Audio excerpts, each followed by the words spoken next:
الحمد لله وكفى والسلام على عباد الله الذين اصطفى أما بعد فأعوذ بالله من الشيطان الرجيم بسم الله الرحمن الرحيم سبحان الذي أسرى بعبده ليلا من المسجد الحرام إلى المسجد الأقصى الذي باركنا حوله لنريه من آياتنا إنه هو السميع البصير صدق اللہ العظیم۔ محترم بزرگوں، پچھلے جمعے میں آپ حضرات کے سامنے معراج کے عنوان پر کچھ باتیں عرض کی گئی تھیں۔ اس کا تفصیلی تذکرہ اس سے قبل تو کئی مرتبہ آ چکا تھا، تو کچھ موٹی موٹی باتیں معراج کے تعلق سے عرض کی گئی تھی۔ آج کا دن اور آج کی تاریخ یہ ایک نئے مہینے کی تاریخ ہے۔ آج شعبان المعظم کی پہلی تاریخ ہے۔ گویا اگلا مہینہ جو آئے گا وہ رحمتوں اور برکتوں والا مہینہ یعنی رمضان المبارک کا مہینہ آنے والا ہے۔ تو ابھی ہم لوگ جس مہینے میں داخل ہیں یہ شعبان کا مہینہ ہے،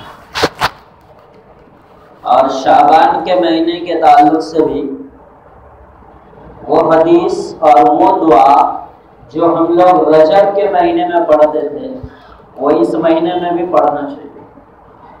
اللہم بارک لنا فی رجب و شعبان و بلغنا رمضان۔ نبی دعا فرماتے تھے، اے اللہ رجب میں اور شعبان میں برکت عطا فرما اور رمضان تک ہمیں پہنچا دے۔ تو شعبان میں بھی آپ شعبان کے لیے بھی وہی دعا کریں۔ تو جو دعا رجب میں چل رہی تھی وہی دعا اس مہینے میں بھی مکمل مانگنی چاہیے۔ یہ نبی پاک علیہ السلام کی مانگی ہوئی دعا ہے۔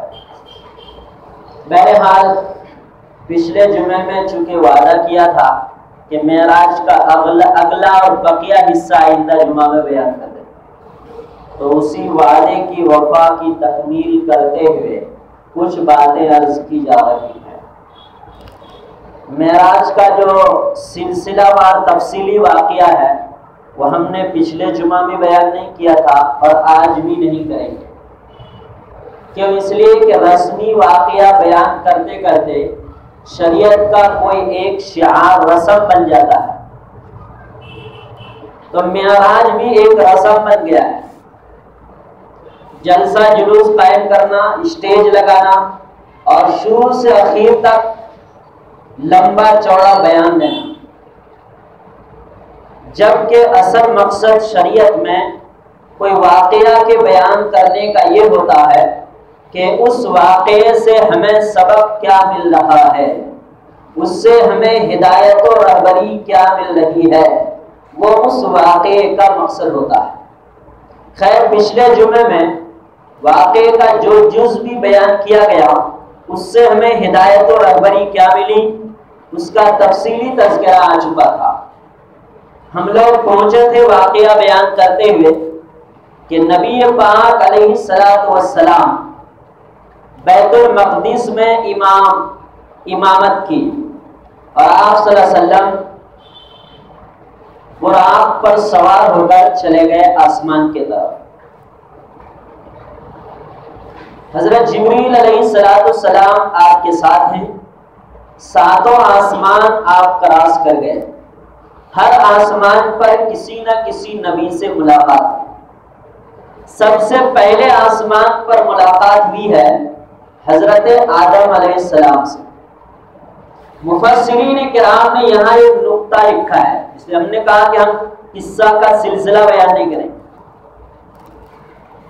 آدم علیہ السلام پہلے آسمان پر ہیں، کیوں؟ جب آپ سب سے پہلے پیغمبر ہیں تو آپ کو سب سے بلند مقام پر ہونا چاہیے، 7ویں مقام پر سدرۃ المنتہا کے پاس ہونا چاہیے، لیکن آدم علیہ السلام پہلے آسمان پر ہیں۔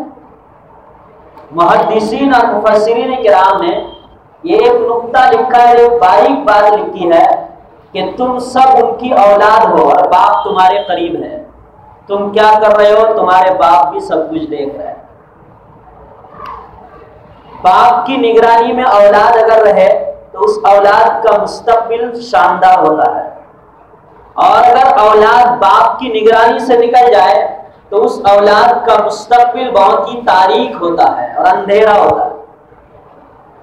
تو تم سمجھو اور غور کرو کہ تم اپنے باپ کی نگرانی میں ہو، اگر تم اپنے باپ کی اطاعت و فرما برداری، اور تمہارے باپ چونکہ نبی تھے اور نبیوں کی شان ہوتی ہے اطاعت خداوندی ہر قدم پر، تو اپنے باپ کے نقش قدم پر چلا کرو۔ جب تک باپ کے سائے میں رہو گے تمہارا مستقبل یعنی جنت اچھی ہے، اور اگر باپ کے نظروں سے تم اوجھل ہو گئے، مرضی کی زندگی گزارنے لگے، تو تمہارا مستقبل بہت ہی اندھیرا ہے، جہنم کی شکل۔ تو باپ کی نگرانی میں رہنا بہتر ہے بمقابلہ اس کے کہ باپ کی نگرانی سے نکل جائے۔ اس لیے آدم علیہ السلام پہلے آسمان پر، چیز کی کوئی سند اور حقیقت تو نہیں، لیکن بات 100% صحیح ہے۔ جو نگرانی سے اولاد نکل جائے وہ اولاد بازاروں کے بھیڑ چڑھ جاتی ہے، اور جو اولاد اپنے ماں باپ والدین کی نگرانی میں اطاعت و فرما برداری کے ساتھ اور ماں باپ کے نقش قدم اور مرضی کے مطابق رہے، وہ اولاد دنیا کے اندر بھی اور آخرت کے اندر بھی سرخ ہو۔ چھٹے آسمان پر ملاقات ہوئی ہے حضرت موسیٰ علیہ السلام سے۔ موسیٰ علیہ السلام کا نام میں نے اس لیے لیا کہ ان کا بھی ہمارے اوپر بڑا احسان ہے۔ 7ویں آسمان پر ملے حضرت ابراہیم علیہ السلام۔ ابراہیم علیہ السلام کا تذکرہ اس لیے کیا گیا کہ نبی فرماتے ہیں کہ وہ میرے دادا تھے، میرے دادا تھے۔ نبوت کے سلسلے میں ابراہیم علیہ السلام ہمارے نبی کے ڈائریکٹ دادا ہیں اور حقیقی دادا ہیں نبوت کے سلسلے میں۔ نسلی سلسلے میں تو عبد المطلب ہے، لیکن نبوت کے سلسلے میں ابراہیم علیہ السلام ڈائریکٹ دادا ہیں۔ ابراہیم علیہ السلام کا بیٹا اسماعیل علیہ السلام، اور اسماعیل علیہ السلام کا بیٹا حضور صلی اللہ علیہ وسلم۔ یہ ایک تاریخی پس منظر ہے، میں نے صرف بات بیچ میں آئی تو میں نے کہہ دی۔ حضور پاک علیہ السلام 7ویں آسمان سے اوپر گئے تو آپ صلی اللہ علیہ وسلم چلے گئے سدرۃ المنتہا کے پاس۔ 7ویں آسمان کے اوپر ایک میدان جیسی جگہ مسدس سے آپ کا گزر ہو رہا تھا، تو قلموں کے لکھنے کی آواز آ رہی تھی۔ قلموں کے لکھنے کی آواز آ رہی، بھائی قلم کے لکھنے کی بھی آواز آتی ہے۔ آج کل تو یہ بال پین ہو گیا تو لکھنے کی آواز سمجھ میں نہیں آتی ہے، اس زمانے میں تو وہ بانس کی اور قمچی کے پین بنا کر روشنائی سے لکھتے تھے تو کڑ کڑ کی آواز آتی تھی، دیکھے ہوں گے بچپن میں لوگ، ہم نے خود دیکھا ہے۔ لیکن آج اگر ٹیکنالوجی کو دیکھیں گے، اگر کمپیوٹر چلاتا ہے تو کھٹ کھٹ کی آواز آتی ہے کی بورڈ پر، تو بہرحال ایسے کچھ لکھنے کی آواز آ رہی تھی۔ تو نبی پاک علیہ السلام نے فرمایا جبریل یہ کون سی آواز ہے؟ کہنے لگے کہ یہ قلم کے لکھنے کی آواز ہے جس سے انسانوں کی تقدیر روزانہ لکھی جائے گی۔ ہر آنے والے نئے انسان کی تقدیر، ہر جانے والے انسانوں کی تقدیر اور ان کے اعمال اچھے برے، ان کی نمازیں اور ان کے جھوٹ، ان کے دغا اور ان کے فریب، یہ ساری چیزیں روزانہ جو کمپیوٹرائز ہو رہے ہیں نا، اسی کی آواز ہے یہ۔ جدید ٹیکنالوجی کے دور میں آخرت کا سمجھنا ہمارے لیے اور آسان ہو گیا، سب کمپیوٹرائز ہو رہا ہے روزانہ۔ ایک کمپنی میں روزانہ سب کمپیوٹرائز ہو جاتا ہے، ایک میڈیکل میں دیکھیں گے تو ہر دوا میں کمپیوٹرائز، ایک گولی بھی لیں گے تو وہ بھی کمپیوٹر میں جاتا ہے۔ دیکھیے ہمارے میڈیکل میں تو انسان کی زندگی کی کمپیوٹرائز نہیں ہو رہی ہے۔ قرآن کریم میں اللہ نے جگہ جگہ عنوان بیان کیا، الگ یہ الگ عنوان ہے۔ اس کے آگے نبی پاک علیہ السلام چلے گئے اور آپ صلی اللہ علیہ وسلم گزرتے ہوئے سدرۃ المنتہا پر پہنچے۔ یہی سدرۃ المنتہا پر جبریل علیہ السلام نے اپنا ساتھ چھوڑ دیا تھا اور یہیں پر ہم لوگ پچھلے جمعے میں پہنچے تھے. جبریل علیہ السلام نے یہیں پر ساتھ چھوڑ دیا اور آگے جانے سے آپ نے معذرت کر دی. تو شاعر نے نبی پاک علیہ السلام کے سوال کو اور جبریل علیہ السلام کے جواب کو فارسی شاعر نے نقل کیا تھا. گر در دوستی مخلصم یافتی عنانم ز صحبت چرا تافتی. آپ حرم مکہ سے بیت المقدس سے فرسٹ آسمان، پہلے آسمان سے لے کر ساتویں آسمان سے لے کر قدموں کے چلنے کی آواز کی وادی تک، وادی سے لے کر سدرۃ المنتہا تک، جبریل جب آپ نے ایک سچی پکی دوستی نبھائی ہے تو اب مجھے اکیلا کیوں چھوڑ رہے ہیں؟ گر در دوستی مخلصم یافتی، میں نے تو پورے سفر میں آپ کو ایک مخلص دوست پایا. عنانم ز صحبت چرا تافتی، پھر ایسی صحبت سے آپ مجھے کیوں جدا کر رہے ہیں؟ تو جبریل علیہ السلام نے یہ فرمایا اگر یکسر موئے برتر پرم فروغ تجلی بسوزت پرم. نبی جی میں کیا کروں، یہ میری مجبوری ہے. اگر میں سر کے بال کے برابر بھی یہاں سے آگے بڑھوں تو تجلیات الہی میرے پڑاؤ کو جلا کر راکھ کر دیں. یہ سدرۃ المنتہا یہی ایک مقام ہے یہاں کہ جہاں پر نبی پاک علیہ الصلوۃ والتسلیم نے حضرت جبریل علیہ السلام کو اپنی اصلی شکل میں بھی دیکھا. حدیث میں نبی پاک علیہ السلام ارشاد فرماتے ہیں کہ سدرۃ المنتہا میں جو ہی جبریل مجھ سے الگ ہوئے مجھے ایسا محسوس ہوا کہ بادلوں کی جھرمٹ نے آ کر کے مجھے گھیر لیا اور میں ایک الگ دنیا میں پہنچ گیا. اب مجھے نہیں معلوم تھا کہ مجھے آگے جانا ہے یا مجھے پیچھے جانا ہے یا مجھے منزل کدھر ہے، مجھے کیا کرنا ہے. میں رب خداوندی کے دربار میں پہنچ گیا. درمیان میں بیت المعمور سے بھی گزر ہوا. وہ فرشتوں کا کعبہ ہے جہاں حضرت ابراہیم علیہ السلام جس کی دیوار میں ٹیک لگا کر تشریف فرما تھے. کیوں؟ ابراہیم علیہ السلام کی تو ملاقات 7ویں آسمان پر ہو چکی، لیکن اللہ کس کو کہاں کس وقت پہنچا دے یہ اللہ کی شان کے خلاف ہے، یہ اللہ کی قدرت ہے. ایک رات میں اتنا لمبا سفر، اور آپ کا ایروپلین ہائی کوالٹی کا اتنا ہے کہ جس کا رفتار اور تیز اتنا ہے کہ آپ کی ایک نظر یہاں ہے تو اس سفر اس سواری کا دوسرا قدم وہاں ہے جہاں پر نگاہ پہنچے. جب اللہ اتنی بڑی قدرت کا مالک ہے تو ایک آن اور گھڑی اور سیکنڈ میں ایک جگہ سے دوسری جگہ تبدیل کر لینا کیا مشکل ہے؟ کوئی مشکل نہیں.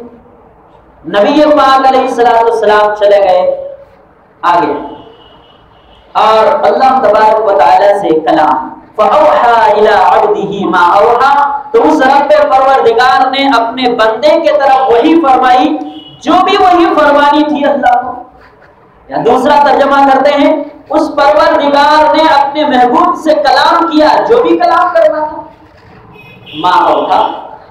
مفسرین کرام لکھتے ہیں کہ اللہ تبارک و تعالی نے سوال کیا محبوب میرے یہاں کے مہمان بنے ہیں آپ، تو میرے لیے کیا لائے؟ نبی نے فرمایا پروردگار عالم آپ تو اللہ الصمد ہیں، آپ کو کس چیز کی ضرورت ہے؟ آپ تو بے نیاز ہیں، میں کیا لاؤں آپ کے لیے؟ محبوب کچھ تو لانا چاہیے تھا. اب راز و نیاز کی باتیں عاشق و معشوق تو سمجھتے نا، کیسے فون پر اشارے سے عاشق و معشوق کی باتیں سمجھ میں آ جاتی ہیں. ہاں اور نہ میں پلاننگ تیار ہو جاتا ہے. تو عاشق و معشوق کی باتیں چل رہی ہے تو نبی سمجھ گئے کہ میرا پروردگار تحفہ مانگ رہا ہے، تو میرے پروردگار تو بے نیاز ہے، میرے پروردگار کو کون سے گفٹ کی ضرورت ہے؟ نبی سمجھ گئے اور یوں فوراً زبان مبارک سے جاری ہوا التحیات للہ والصلوات والطیبات. اے نبی میری جانی عبادت اور میری ساری عبادت ان چیزوں کا تحفہ لے کر آیا، یعنی میں اپنی غلامی لے کر آیا ہوں آپ کی شہنشاہی. میری تمام جانی عبادت اور تمام مالی عبادت، یعنی میں سراسر آپ کا غلام ہوں، وہ غلامی کا تحفہ لے کر آیا ہوں اس لیے کہ آپ میرے آقا ہیں، آپ ہی مولا ہیں. پروردگار خوش ہو گئے. اس کو کہتے ہیں عاشق و معشوق کی بات اشاروں میں سمجھنے والے. وہ پیغمبر انسانیت محسن پیغمبر محسن انسانیت. تو اللہ تبارک و تعالیٰ نے بھی فوراً آپ کو دوسرا تحفہ دیا. السلام علیکم ایھا النبی ورحمۃ اللہ وبرکاتہ. اے نبی السلام علیکم، میری رحمت اور میری برکت ہو آپ کو۔ اب رب پروردگار اگر اپنے محبوب کو سلام کرے، اب نبی پروردگار کو سلام کرتے، یہ بات تو شان خداوندی کے خلاف ہے کہ اللہ کو نبی جا کر سلام کرے، لیکن اللہ اگر سلام کرے نبی کو تو یہ شان کی بات ہوتی ہے، یہ شان کی بات ہے۔ اللہ سلامتی لیتا نہیں، اللہ سلامتی دیتا ہے، اس لیے اللہ کے لیے سلام نہیں ہے، کہ اس لیے کہ وہ سلامتی کا خزانوں کا مالک ہے، وہ سلامتی تقسیم کرتا ہے، وہ سلامتی لیتا نہیں کسی سے۔ نبی چونکہ نبی مخلوق ہیں تو نبی چونکہ سلامتی کے محتاج ہیں مخلوق، اس لیے اللہ نے نبی کو سلامتی دی۔ السلام علیکم ایھا النبی ورحمۃ اللہ وبرکاتہ، نبی جی سلامتی ہو آپ پر، میری رحمت اور میری برکت ہے۔ تو اب سلام کا جواب دینا واجب ہے، تو نبی تو جواب یہ بھی دے سکتے تھے السلام علینا ورحمۃ اللہ وبرکاتہ، لیکن نبی نے کیا فرمایا؟ السلام علینا وعلی عباد اللہ الصالحین، اے میرے رب آپ کا سلام میرے اوپر بھی اور آپ کے نیک بندوں کے اوپر بھی۔ نبی نے یہ نہیں فرمایا میری امت کے اوپر بھی۔ دیکھیے ہر جگہ بات کرنے کا ٹیکنک ہوتا ہے نا، موقع محل دیکھ کر بات چیت کی جاتی ہے۔ جب نبی ہاتھ اٹھا کر اکیلے کی دعا مانگتے ہیں نماز کی صف میں تو پوری امت کے لیے دعا مانگتے ہیں، اور جب اللہ کی طرف سے سلامتی ملتی ہے تو کہیں رب پروردگار ناراض نہ ہو جائے کہ ان بدماشوں کے لیے بھی سلامتی ہو جو ہمیشہ حرام کھاتے رہتے ہیں۔ کیا ان بدماشوں کو بھی میرا سلام آپ نے دے دیا جو جھوٹ بولتے رہتے ہیں؟ کیا ان نافرمانوں کو بھی میرا سلام نبی آپ نے دے دیا جو رات اور دن میری نافرمانی میں لگے ہوئے ہیں؟ تو نبی نے سمجھ کر جواب دیا السلام علینا، میرے اللہ آپ کا سلام میرے اوپر، وعلی عباد اللہ الصالحین، اور جتنے آپ کے روئے زمین میں نیک بندے ہیں آپ کا یہ سلام سب کے حق میں چلا جائے، میں زبان نبوت سے دعا کرتا ہوں۔ کتنا برحق سلام، کتنا اچھا جواب ہے، کتنا سمجھداری کا جواب ہے۔ اللہ کا سلام ہے، کوئی معمولی بات تو ہے نہیں، کوئی عام آدمی کا سلام تو ہے نہیں، اور اللہ کا سلام سب کو مل جائے۔ تو نبی نے صرف عباد اللہ الصالحین، صالح جو لوگ ہیں وہی اللہ کے سلامتی کے مستحق ہیں، اور جو لوگ صالح نہیں ہیں وہ اللہ کے سلامتی کے مستحق نہیں ہے۔ کبھی کبھی آدمی حیران ہوتا ہے میری نماز قبول ہوئی کہ نہیں، میں کیسا ہوں، تو یہ کوئی نہیں بتا سکتا، لیکن خود وہ بتا سکتا ہے میں کیسا ہوں۔ کوئی بہت بڑا لوگ باباؤں کے پاس، عاملوں کے پاس لائن لگاتے پھرتے ہیں کہ وہ بتا دیں گے، وہ کوئی غیب کا علم جانتے ہیں، وہ بتا دیں گے میری زندگی، لیکن خود آدمی اپنی زندگی بتا سکتا ہے کہ میری نماز قبول ہوئی یا نہیں ہوئی۔ سلام پھیرنے کے بعد 80-90% تو وہ بول دے گا، جتنا حاضر تھا اتنا تو بولے گا، جتنا غائب تھا اتنا تو قصور مانے گا۔ اچھا صبح شام کی زندگی کیسے گزری، شام کو فائنل تو کر سکتا ہے نا، آج کی 5 نمازیں ہو گئی، تلاوت بھی ہو گئی، ذکر بھی ہو گیا، میں نے جھوٹ ایک بھی نہیں بولا، شام کو فائنل ہے، تمہاری زندگی اچھی گزری۔ اور اگر بیچ میں کچھ گڑبڑ ہوا تو شام کو خود وہ ٹوٹل مارے کہ میری زندگی کیسی گئی۔ تو صالح میں ہوں یا نہیں ہوں میں خود فیصلہ لے سکتا ہوں، اللہ کے سلام کا میں مستحق ہوں یا نہیں ہوں میں خود فیصلہ لے سکتا ہوں، کسی کو منبر پہ بیٹھ کر یا کسی کو سوچ پوچھ کر آنکھیں بند کر کے سوچ کر فیصلہ دینے کی ضرورت نہیں۔ بہرحال نبی پاک علیہ السلام کو اللہ تبارک و تعالی نے 3 تحفے عطا فرمائے، 3 چیزیں عطا فرمائے۔ نمبر 1، اے نبی میرا وعدہ ہے شرک کے علاوہ میں سارے گناہوں کو معاف کر سکتا ہوں، لیکن شرک کی معافی بالکل نہیں۔ دیکھیے حدیث کا لفظ دیکھیے، معاف کر سکتا ہوں، نبی نے اللہ نے یہ نہیں فرمایا کہ شرک کے علاوہ میرے بندوں کے سارے گناہ معاف ہو جائیں گے۔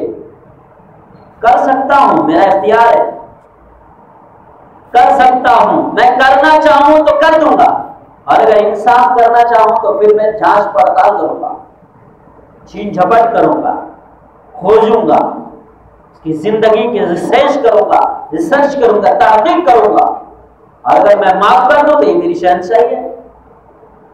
تو شرک کے علاوہ ہر گناہ کی بخشش کا وعدہ میں چاہوں گا تو میں معاف کر دوں گا، اور اگر نہیں چاہوں گا تو پھر میں اس کی گرفت کروں گا۔ لیکن یہ بات دنیاوی اعتبار سے بھی ہم جہاں رہتے ہیں اس کے اعتبار سے بھی سوچیں کہ کوئی بہت بڑا بدماش ہو، کاروبار فیکٹری میں، کارخانے میں، کمپنی میں بہت بڑا بدماش ہو، تو کیا کوئی مالک آسانی سے اس کو بخش دے گا آسانی سے؟ تو جب دنیا کا مالک اتنے بڑے بدماش کو نہیں بخش سکتا ہے تو آخرت کا مالک اتنی جلدی بخش دے گا؟ اس بات کو دھیان میں رکھنا چاہیے کہ اس جملے کی تفسیر یہ ہے کہ میں شرک کے علاوہ ہر گناہ کو بخش سکتا ہوں، اس کا مطلب یہ ہے کہ وہ شرک نہ کرتا ہو لیکن دنیا کی زندگی کو صحیح رکھنے کی کوشش کرتا ہو، کچھ اگر اونچ نیچ ہو گئی، آگے پیچھے ہو گئی، کمی بیشی ہو گئی تو میں پروردگار ہوں، میں چاہوں گا کہ نہ معاف کر دوں گا۔ لیکن اگر مکمل ہی 101% بدماش ہو تو شرک نہیں کیا لیکن کلمہ پڑھ کے سب جائز، آگے سے کچھ نہیں پیچھے سے سب جائز،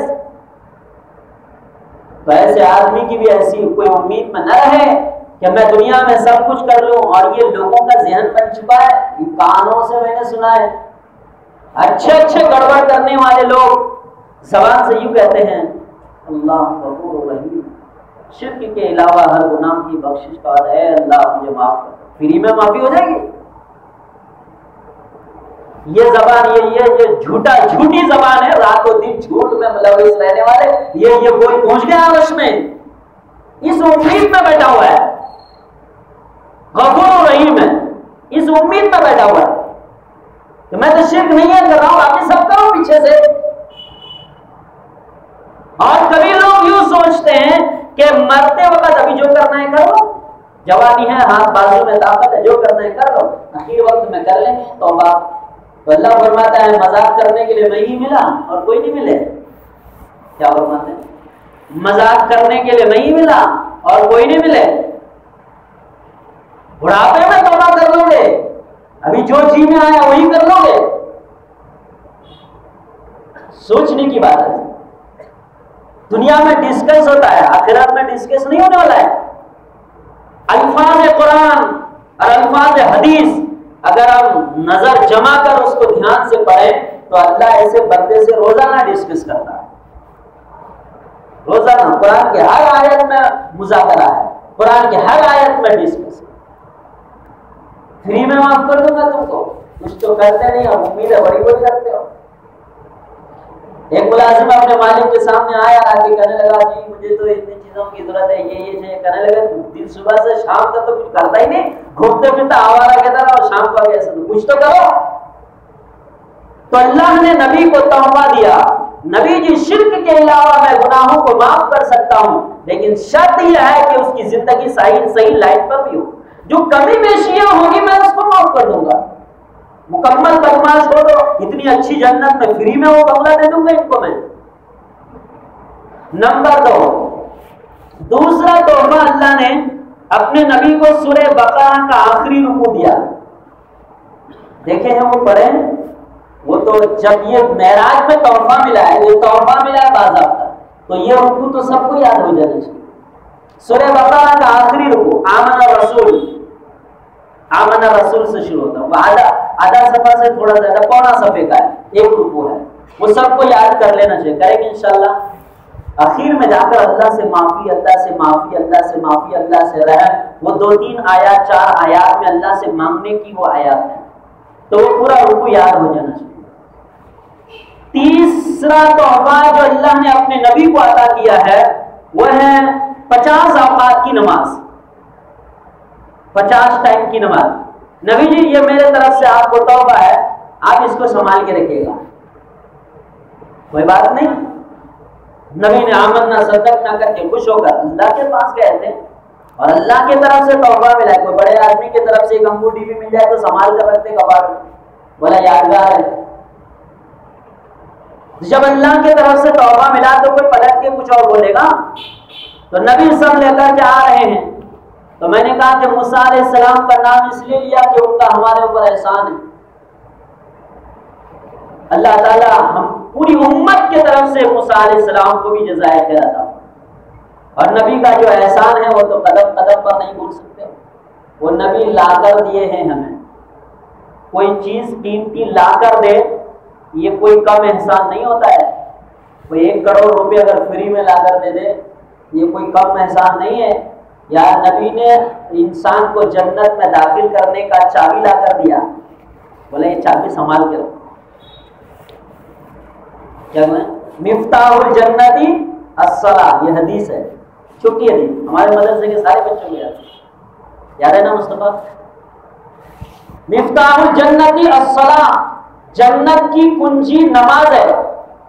تو نبی جنت کی چابی لا کے دے رہے ہیں. کوئی اگر خزانے کی چابی کباڑ کی دے دے, بولا میرے کباڑ میں 5 لاکھ ہے, یہ چابی لو. یا میں نے وہ بنگلہ تیار کیا ہے 5 کروڑ کا اور یہ چابی لو فری میں. لیکن میں جو کہوں گا نا خالی اس پر عمل کرنا. بولے تم تو سر کٹانے کے لیے بولو تو تیار ہو, خالی بنگلہ کی چابی دے دو. کیا کہتے ہیں, تم تو سر کٹانے کے لیے بولو تو میں, سمندر میں کودنے کے لیے بولو تو کود جاؤ. دنیا میں اتنی اطاعت ایک بنگلہ کے لیے. نبی نے جنت کی چابی لا کر دے دیا, بولا اس چابی کا حق ادا کرو اور جنت تمہارے لیے فائنل ہے, وہ بنگلہ تمہارے ہی لیے بنا ہے. اور ایک جنت انسان کو ایک بنگلہ کتنا بڑا ملے گا. قرآن میں اللہ فرماتا ہے عرضها السماوات والارض, اس بنگلے کی چوڑائی صرف آسمان اور زمین کے برابر ہے. تو لمبائی کتنی ہوگی. آج بائی گنتے, کتنے بائی کا, کتنے بائی کا, کتنے بائی کتنے کا ہے, کتنے کا ایریا ہے. وہاں کا ایریا آسمان اور زمین کی چوڑائی ہے. اور آسمان سے زمین تک کی چوڑائی حدیث میں مسلم شریف میں نبی صلی اللہ علیہ وسلم نے بیان فرمایا 500 سال کی مسافت ہے. 500 سال کا سفر دنیا میں طے نہیں ہو سکتا, اس لیے کہ 500 سال عمر ہی نہیں ملتی ہے. لیکن چونکہ جنت میں عمر ختم نہیں ہوگی تو وہاں اتنی چوڑائی طے کرنا مشکل بھی نہیں ہے. سب پورا نقشہ سمجھ میں آتا ہے, پورا کیا کیا ہونے والا ہے. اللہ, تو نبی نے چابی دے دی, بولا اس کو سنبھال کے رکھ. موسیٰ علیہ السلام کی طرف سے گزر ہوا. موسیٰ علیہ السلام نے فرمایا حضور کچھ ملا کیا. جس طرح بڑے آدمی کے پاس جاتے ہیں تو کہتے گئے تھے آج, کچھ پاس ہوا کہ نہیں. موسیٰ علیہ السلام نے فرمایا حضور کچھ پاس ہوا کہ نہیں. کہنے لگے الحمدللہ بہت کچھ پاس ہوا. کیا شرک کے علاوہ ہر گناہ کی بخشش کا وعدہ. موسیٰ علیہ السلام نے فرمایا مبروک. کہنے لگے سورہ بقرہ کا آخری رکوع, فرمانے لگے مبروک. کہنے لگے کہ 50 اوقات کی نماز. کہنے لگے اوہ میری امت تو 2 وقت کی نہیں پڑھ سکی, میری امت 2 ٹائم کی نماز نہیں پڑھ سکی, اور آپ کی امت 50 وقت کی نماز پڑھ لے گی. اللہ کے واسطے چلے جائیے, اللہ سے درخواست کیجیے تو آپ کچھ کام کریں. اب نظام یہ بھی اللہ کے لیے, نظام اللہ ہی نے فٹ کیا ہے یہ سب. یہ ضروری نہیں کہ موسیٰ علیہ السلام کے کہنے پر ہی ہوا ہے. اللہ ایک نظام فٹ کر رہا ہے تاکہ تم احسان مانو سب کا, جان سکو کہ پہلے تمہارے نام پہ دفعہ 44 تھا, ابھی کم ہو کر اتنا ہوا ہے کہ اب تمہاری رہائی ضمانت پر ممکن ہے. سے وہی مثال 50 اوقات کی نماز تمہارے اوپر دی گئی تھی, لیکن اللہ تعالیٰ نے تخفیف کی. نبی پاک علیہ السلام گئے, کئی مرتبہ کے جانے آنے پر 5 اوقات باقی رہ گئے. موسیٰ علیہ السلام نے فرمایا کہ اور اگر گنجائش ہو تو بہتر ہے. نبی نے فرمایا اب مجھے شرم آتی, اب مجھے شرم آتی. اتنی مرتبہ کے بھاگ دوڑ کے بعد یہ 5 نمازیں ملی ہے, اور نبی فرماتے ہیں مجھے شرم آتی ہے.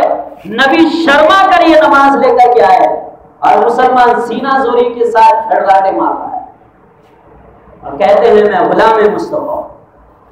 یہ اصل پوائنٹ ہے معراج کے واقعے میں. کیا کہانی بیان کرنا ہے. نبی تو شرما گئے, بولتے مجھے شرم آتی ہے واپس جانے. نبی شرما کر, ایک آدمی کے پاس دنیا میں ہم 3 بار بھیجتے ہیں تو کہتے ہیں تمہارا کام تم کرو, نہیں جاتا میں. سامنے والے بھی بولتا ہے کیسا آدمی ہے بار بار آتا ہے. کیا جھیلے ہوں گے نبی اس کے لیے. نبی جانتے تھے کہ میری امت کی یہ چابی ہے, اگر لے جا کر میں اپنی امت کو دے دوں گا میری امت کا بیڑا پار ہو جائے گا. اگر میری امت کے لیے مجھے شرمندہ بھی ہونا پڑے اللہ کے سامنے تو سستا سستا ہے. نبی تو میرے لیے شرمندہ ہوئے اور میں کہتا ہوں بعد میں پڑھ لیں گے. ہمیں شرم نہیں آتی, نبی کو شرم آ گئی. ایسے عاشق ہیں ہم, بڑے دعوے کرتے ہیں. اللہ نبی پاک علیہ الصلوۃ والتسلیم یہ نماز لے کر کے بہرحال 5 اوقات کی اللہ نے فرما دیا, محبوب یہ 5 کی لے کے جائیے. لا تبدیل لکلمات اللہ, میرا قانون ہے, بن چکا ہے 50 نمازوں کا آپ کی امت کے لیے. آسمان و زمین کی تخلیق سے 50,000 سال پہلے میں نے یہ قانون بنایا تھا, اور میں رب العالمین قانون نہیں بدلتا ہوں, قانون وہ بدلتا ہے جو جانتا نہیں. میں ہر آئندہ اور پیچھے کو جانتا ہوں. میں نے چونکہ قانون بنایا ہے 50 نمازوں کا, تو آپ کی امت 5 نمازیں پڑھیں گی, لیکن ثواب تو میں 50 کا ہی دوں گا. یہ بھی احسان ہو گیا. یہ اللہ کی طرف سے کوئی معمولی احسان ہے کہ 5% پر اللہ پاک 50% دے, اور نبی شرمندہ ہو کر لا رہے ہیں. بہرحال نبی پاک علیہ السلام واپس آ گئے. پورا واقعہ بیچ میں گیپ کرتے ہیں. نبی پاک علیہ السلام لے کر آ گئے, اور آ کر جس بستر سے آپ اٹھ کر گئے تھے اسی بستر میں دروازے کی طرف سے داخل ہوئے. تو دروازہ کھولتے ٹائم کنڈی ہلتی ہے نا, نبی فرماتے ہیں کہ وہ کنڈی ابھی ہل ہی رہی تھی اور میں اتنا لمبا سفر کر کے آ گیا. وہ کنڈی ابھی ہل ہی رہی تھی اور میں اتنا لمبا سفر کر کے آ گیا. بیچ میں کتنے نقطے, باریکیاں, تفصیلیاں. آگے چلتے ہیں. نبی صلی اللہ علیہ وسلم جنت اور دوزخ وہ سب بھی سیر کیے, اور پھر پورا سیر کر کے آپ صلی اللہ علیہ وسلم واپس آئے. آپ صلی اللہ علیہ وسلم صبح ہوتے ہی فوراً آپ نے اپنا یہ واقعہ لوگوں کے سامنے جو ملے سرے دست نکلتے فوراً ان کے سامنے بیان کر دیا. اے بہت تہلکہ مچ گیا, کیا باتیں کرتے ہیں, اتنا مختصر سفر, ایک رات میں اتنا لمبا سفر کیسے ہو گیا. اب لوگوں کو ایک پوائنٹ مل گیا. پوائنٹ کیا پوائنٹ ملا لوگوں کو؟ لوگوں کو پوائنٹ یہ ملا کہ اس کو جھوٹا بنانے کا ابھی موقع ہے. چونکہ کسی کے پاس بھی بولیں گے تو ان کو واقعی کا یقین نہیں ہوگا. ایک رات میں یہاں سے فلسطین سے پہلا آسمان, 7واں آسمان, سدرۃ المنتہا, پھر عرش معلیٰ, پھر واپسی, پھر جنت جہنم دیکھنا, اور پھر گھر پہ آ جانا, یہ کسی کے عقل کو تسلیم نہیں کرے. چنانچہ کچھ لوگوں نے پلان بنایا, جماعت بنائی, کہنے لگا کس کے پاس جانے کا. پہلے کہنے لگا اس کا ایک بڑا قریبی دوست ہے, پہلے ان کے پاس چلو. اس کا دوست اگر انکار کر دے گا نا تو اس کے پیچھے جتنے ماننے والے ہیں سب انکار کریں. کہنے لگا اس کا دوست کون ہے؟ کہنے لگا ابو بکر صدیق رضی اللہ, ان کے پاس. لوگ بڑے خوشی خوشی گئے. بولا ایک ایسا واقعہ ہے جو ناقابل یقین ہے, ہو ہی نہیں سکتا ہے, پاسبل ہی نہیں ہے. چلو جا کر کہنے لگا ابو بکر ایک آدمی ہے جو یہ کہتا ہے کہ میں ایک ہی رات میں, ابھی رات ختم بھی نہیں ہوئی, رات کے ہی حصے میں یہاں حرم سے فلسطین گیا, فلسطین سے مسجد اقصی, پھر وہاں سے پہلا آسمان گیا, دوسرا گیا, تیسرا گیا, چوتھا گیا, 5واں گیا, 6واں گیا, وہاں سے میں پھر وہ بیت المعمور گیا, سدرۃ المنتہا گیا, پھر اور اس سے اوپر چلا گیا, پھر جنت گیا, جہنم گیا, پھر پورا سیر و تفریح کر کے آگے سویا. ایسا کہتا ہے ایک آدمی, صحیح ہے کیا؟ تو عام جنرل سمجھنے والا کہے گا اتنی جھوٹی بات کرتا ہے. تو لوگ اسی امید میں تھے کہ ابو بکر رضی اللہ عنہ یہی بات کہیں گے, اتنی جھوٹی بات کرتا ہے. تو دیکھیے دوستوں, بڑے لوگوں کے دوست بھی بڑے ہوتے ہیں, اور سمجھداروں کے دوست بھی سمجھدار کو بھی ہوتے ہیں. تو ابو بکر رضی اللہ عنہ نے یہ نہیں فرمایا کتنی جھوٹی بات کرتا ہے, فرمایا یہ واقعہ کس کا ہے, یہ بولا کون ہے. لوگوں نے کہا کہ یہ محمد صلی اللہ علیہ وسلم بھی بولتے ہیں ایسا.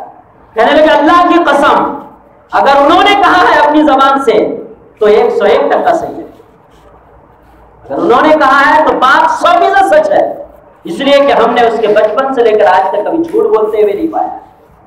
وہاں سے مایوس ہونے لگا. بہرحال اللہ تبارک و تعالیٰ نے نبی کو جو تحفہ دیا, اس میں اور بھی بہت ساری چیزیں ہیں, نماز کا تحفہ. معراج کا واقعہ لمبا چوڑا سن لیتے ہیں، بول دیتے ہیں، بیان کرتے ہیں، لیکن نبی لائے کیا ہمارے لیے؟ ایک تو جنت کی چابی یاد کر کے رکھ دیا ہے. یہ نہیں کہنے کا نماز لے کے آئے، بولا جنت کی چابی لا کر ہر ایک کو دے. جس نے کلمہ پڑھ لیا چابی اس کے جیب میں چلی گئی. بولا اس چابی کا حق ادا کرو اگر بنگلے میں داخل ہونی چاہیے، اور اگر بنگلے میں وہ جنت میں داخل نہیں ہونا ہے تو کوئی بات نہیں، چابی ویسے بھی پڑی رہ جائے گی. بنگلہ کسی اور رہ جائے گا تمہارے بنگلے میں، ایک ہی چابی ہوئے. بہت ساری چابیاں ہیں. نبی فرماتے ہیں الصلاۃ عماد الدین، نماز دین کا ستون ہے. من اقامہا اقام الدین، جس نے اس کو قائم رکھا اس نے اپنے دین کو بچایا. ومن ہدمہا فقد ہدم الدین، جس نے نماز کو چھوڑ دیا اس نے اپنے زندگی کے دین کو ڈال دیا. ایک جگہ نبی نے فرمایا الصلاۃ معراج المومنین، تمہیں بھی اگر معراج کرنا ہو میرے طرح تو نماز پڑھو. اس لیے کہ نماز مجھے وہاں ملی ہے، تم بھی اگر نماز پڑھو گے تو تمہارے تصور میں بھی ہوگا کہ یہ میرے رب کا تحفہ ہے، اس لیے تحفے کو حفاظت کے ساتھ ادا کرنا، حفاظت کے ساتھ کرنا. تو ایک جگہ نبی پاک علیہ الصلوۃ والسلام نے اور کیا ارشاد فرمایا کہ الصلاۃ قرۃ عین فی الصلاۃ، نماز میری آنکھوں کی ٹھنڈک ہے. اگر ہم نماز پڑھتے ہیں تو نبی کی آنکھوں کو ٹھنڈک پہنچتی ہے. اگر ہم نماز چھوڑ دیتے ہیں تو نبی کو پتہ چل جاتا ہے کہ میرا کون سا امتی نماز چھوڑ گیا. چونکہ لا کر دینے والا تو نگران دھیان میں بھی رکھتا ہے. نبی کے روضے میں درود پہنچایا جاتا ہے، درود نبی کے روضے میں پہنچایا جاتا ہے باضابطہ. تو جب نبی کی آنکھوں کی ٹھنڈک نماز ہے تو جو لوگ پڑھیں گے تو نبی کی آنکھوں کو ٹھنڈک ملے گی. یا مفسرین فرماتے ہیں کہ آخرت کے اعتبار سے کہ جس نے نماز پڑھی گویا اس نے مجھے اطمینان کیا، جس نے نماز چھوڑ دی گویا اس نے آخرت میں مجھے غمگین کیا. میرا کوئی امتی اگر جہنم میں چلا جائے تو میں خوش تو رہوں گا، اس پر تو مجھے غم ہوگا. اس لیے اللہ تبارک و تعالیٰ نے تمام احکام زمین پر دیا، روزہ، حج، زکات، حلال حرام، ساری چیزیں نماز دینے کے لیے اللہ نے وہاں بلایا. کتنی اچھی مقدس مقام والی چیز اللہ پاک نے عطا کی. اللہ ہم سب کو عمل کی توفیق عطا